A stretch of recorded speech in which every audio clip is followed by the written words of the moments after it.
Let's discuss what elements will help you set your videos apart.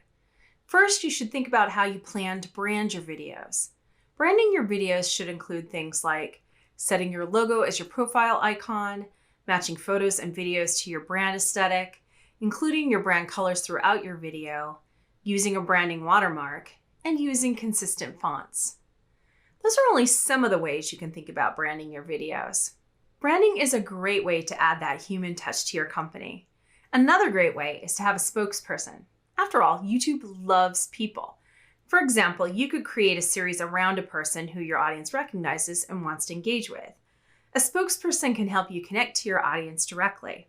As an example, for several years, Refinery29 had a video series featuring a spokesperson, Lucy Fink.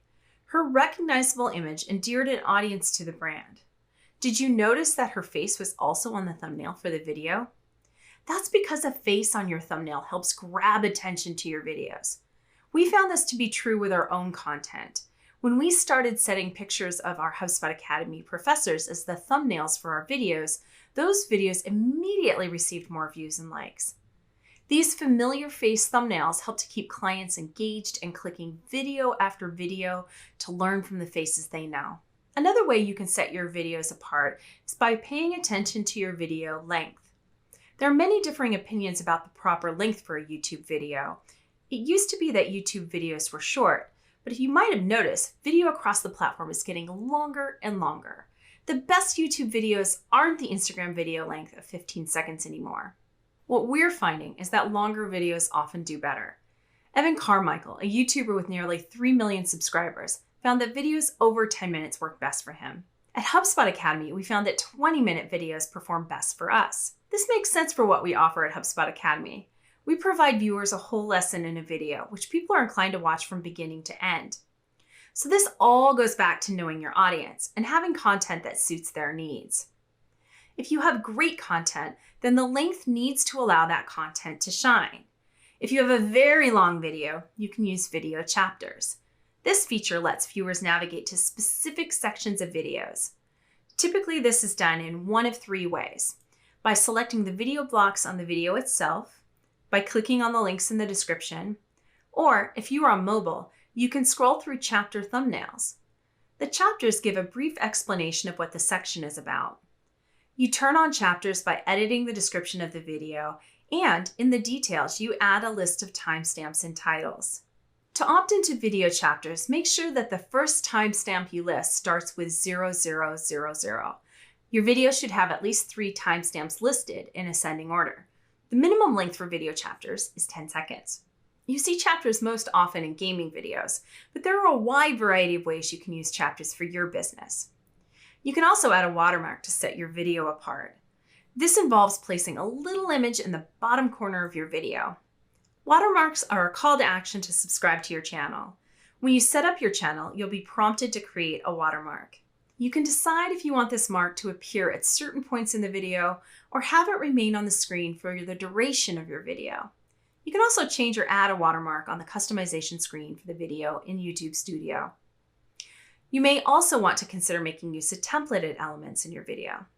Consider this opening screen from Amy Landino, or a closing element like this one in Nick Niven's videos. You should also template things such as fonts on callouts throughout the video. Creating templates will make it easier to put your videos together over time. Brands should also think about their tone and voice in videos. What is voice? Voice is the distinct and steady personality or style of your brand. Tone, on the other hand, is your attitude towards a piece of content, which creates a specific mood for your audience. Tone can change depending on the channel, the situation, and your audience. Figuring out the right tone for a given video will vary depending on your audience, your message, and its purpose. Check out the resources section for a link to a video lesson about tone and voice. Using attributed and non-attributed music in your videos can be a powerful way to get people energized and to keep attention. Within YouTube Studio, there's a library of free music and sound effects you can use.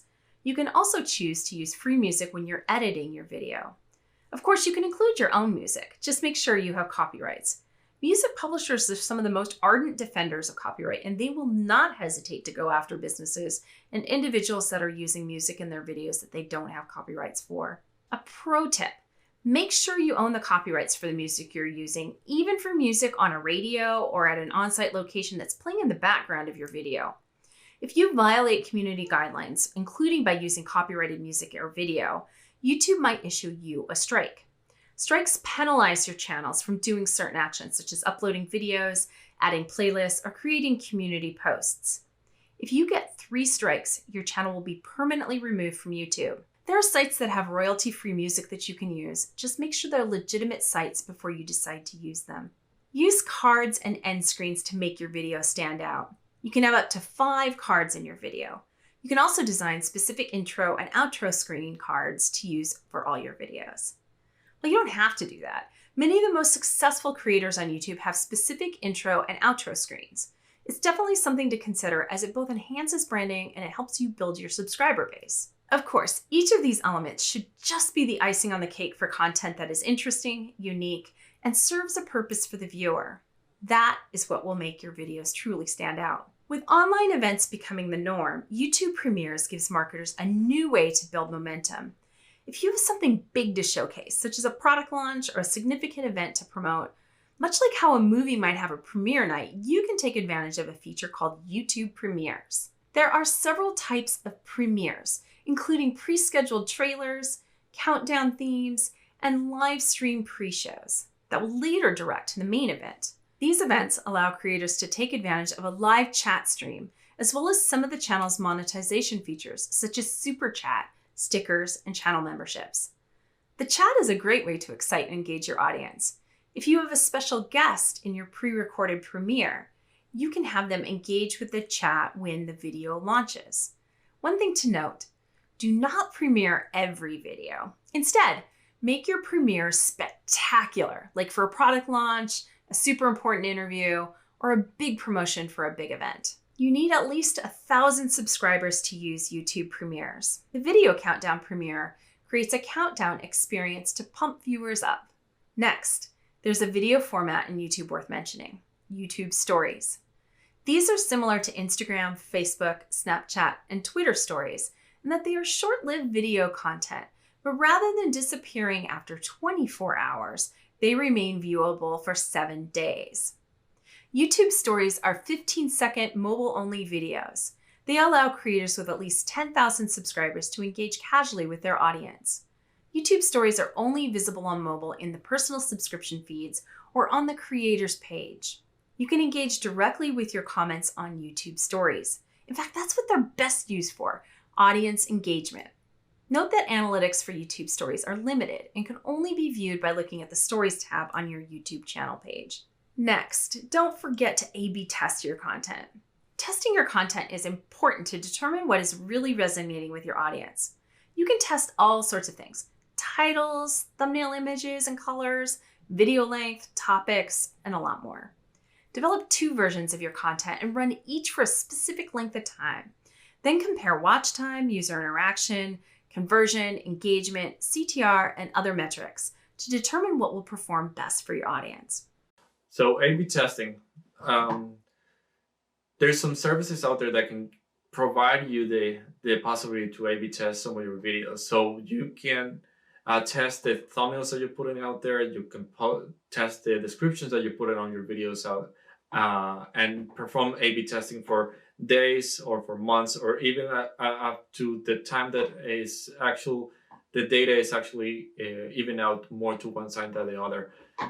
For this, is very important that you can for thumbnails you can test colors, the faces that the person that is on the thumbnail is displayed, and for the description you can test the kind of keywords that you're going after. So you can use other tools or the same services that can help you with the keywords that you're going after to craft a blurb of your video and test it out. One last thing to remember, always go back to your buyer persona. Think about what they want to see and find ways to deliver things that are interesting, that either inform, entertain, or help your buyers connect more specifically with your brand.